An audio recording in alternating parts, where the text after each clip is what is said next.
대전광역시. 우리는 이곳에서 남다른 균 건강법을 실천하고 있다는 박문석 씨를 만났다. 제가 20대 때부터 변비로 심했습니다. 화장실을 4일에 한 번 정도 갈 정도로 심했고요. 제 몸속에 똥통이 느낌처럼 변비가 꽉 찼습니다. 대체 그에게는 어떤 사연이 있을지 그의 집을 방문해 봤는데 어느 날 화장실을 갔는데 변기가 찰 정도로 혈변이 나서 깜짝 놀랐어요. 이게 큰 병이구나. 병원에 갔더니 그 용종이 나와가지고 그 수술을 받게 됐습니다. 20대 젊은 나이에 대장 용단을 받게 됐다는 박문석 씨. 특히 박문석 씨처럼 항문에서 피가 나는 혈변이 계속되는 증상은 대장암 원인의 1위로 꼽힐 만큼 심각한 상황이라는데 몸 안에 독소가 꽉 차 있으니까 유해균들이 대장암을 유발하지 않을까 그런 걱정과 두려움이 있었어요. 문제는 그뿐이 아니었다. 그 당시 헬리코박터균 감염 진단까지 받게 됐다는데 헬리코박터균은 위 점막에 사는 세균으로 위암의 원인으로 꼽히기도 한다.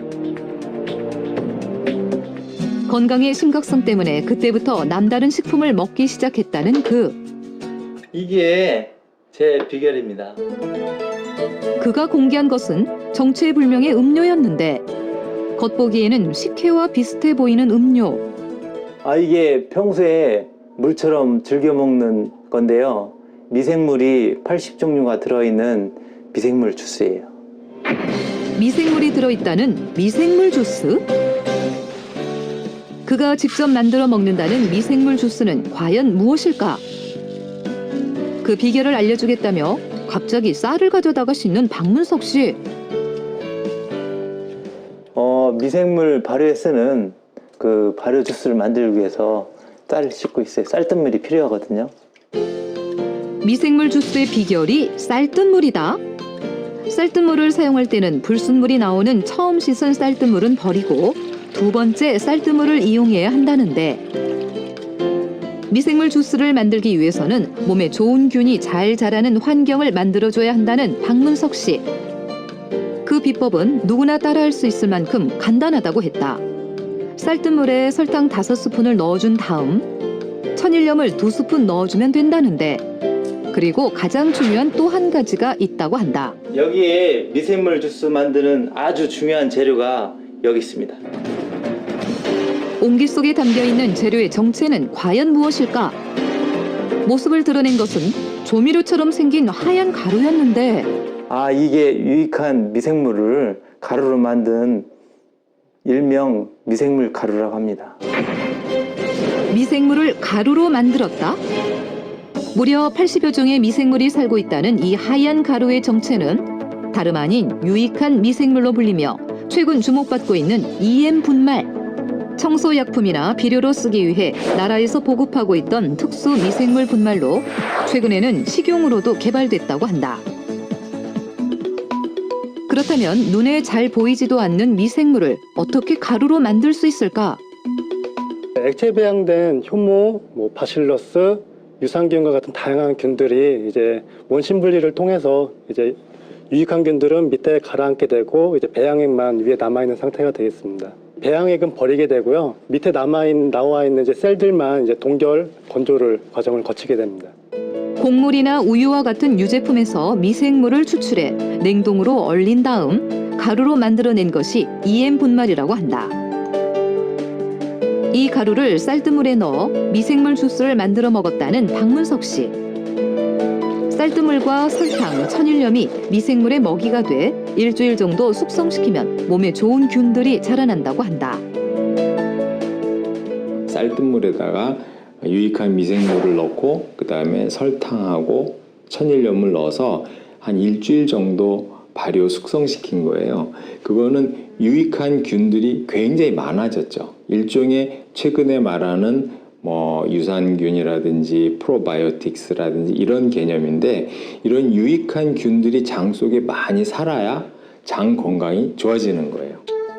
그렇다면 박문석 씨의 믿음대로 쌀뜨물 미생물 주스에는 몸에 좋은 균이 많이 살고 있는 걸까? 우리는 실험을 통해 알아보기로 했다.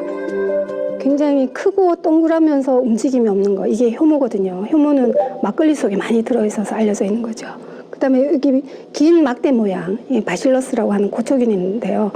이거는 뭐 유산균이라든가 청국장이라든가 이런 데 많이 들어있죠. 쌀뜨물 미생물 주스를 1년 동안 먹어왔다는 박문석 씨. 그런데 그는 왜 꼭 쌀뜨물을 활용해 미생물을 키워내는 걸까? 식물성 미생물들은 동물성 미생물에 비해서 훨씬 더 강력한 그 위산 통과를 잘해서 장까지 정착하는 그런 비율이 훨씬 높은 걸로 나와 있습니다. 그래서 이런 그 식물성 원료, 쌀뜨물을 활용해서 배양한다는 건 좋은 방법이라고 할 수가 있죠. 우유나 치즈 같은 동물성 유산균보다 곡물에서 자란 식물성 유산균이 장까지 살아서 갈 생존율이 90%로 더 높다고 한다. 몸에 좋은 식물성 유산균을 더 건강하게 활용하는 방법은 없을까? 우리는 1년째 미생물 주스를 만들어 먹는다는 유기찬 씨를 만나봤다. 그는 쌀뜨물뿐만 아니라 과일 주스에 미생물 가루를 넣어 숙성시킨다는데 요거 한번 맡아보실래요? 요거? 그가 만든 미생물 주스는 어떤 특징이 있을까? 이거는 좀 사과향도 나고. 예, 이게 지금 가장 사과향 날 때가 가장 발효가 잘 된 거라고 저는 개인적으로 생각하고 있습니다. 그래가지고 지인을 통해 소개받은 미생물 주스를 매일 2리터씩 꾸준히 마신다는 유기찬 씨. 여기엔 남다른 이유가 있다고 한다. 저는 이제 라면만 먹으면 막 설사를 했었어요. 또 우유만 먹으면 또 설사하고, 또 여름 같은 때 많이 더워가지고 드링크 같은 거 이런 거 먹으면은 바로 설사를 했었어요. 진짜 KTX보다도 더 빠르게 50분, 진짜 3, 40분 내로 바로 이렇게 설사를 했었거든요. 만성 장 질환뿐 아니라 위염, 뼈에 통증이 생기는 통풍까지 여러 가지 질병이 있었다는데 병을 치유하기 위해 생활 속에서 몸에 좋은 균을 섭취하기 시작한 유기찬 씨. 미생물 주스 외에도 그만의 특별 비법이 있다고 한다. 쌀기를 이용해서 미생물을 만들어서 우리가 휴대용으로 가져다니면서 먹을 수 있는 그런 환을 만드는 기초 처음 작업입니다. 자신만의 건강식품을 만들기 위해 쌀겨 가루인 미강에 우유를 넣고 섞어준 다음 찜통에 1시간 동안 쪄낸다는데 여기에 미생물 가루인 EM 분말을 넣어주면 미생물이 쌀겨를 먹고 자라난다고 한다. 그런 다음 비닐팩에 보관해 얼마간의 숙성 기간을 거친다는데 이렇게 해서 따뜻한 전기장판 위에라든지 이렇게 요거를 따뜻하게 해가지고 이렇게 덮으면 숙성이 됩니다. 발효 잘 되거라. 40도 정도의 온돌에서 이틀 동안 숙성을 시킨 다음 쌀겨 덩어리를 분쇄기에 곱게 갈아주는데 가루를 그냥 먹지 않고 또 하나의 과정을 거친다고 한다. 분말로 하면 휴대하기 어려우니까 휴대 간편하기 위해서 꿀이나 이런 거로 해서 같이 이렇게 동그랗게 환을 만들어서 미생물 가루로 숙성시킨 쌀겨에 꿀을 넣어 잘 섞어주는 유기찬 씨. 그런 다음 동글동글 손으로 떡을 빚듯 환을 만들었는데 이것이 바로 유기찬 씨만의 건강 비결. 작은 환이기 때문에 물과 함께 섭취하면 먹기도 좋고 사업상 출장이 잦은 그에게 휴대하기도 편한 식품이라고 한다. 김치를 만들 때도 몸에 좋은 균을 키워내기 위해 미생물 가루를 넣어준다는 유기찬 씨. 김치가 잘 쉬지도 않고 맛도 더 좋다는데 이렇게 싱싱합니다. 그렇다면 그의 건강에는 어떤 변화가 있었을까?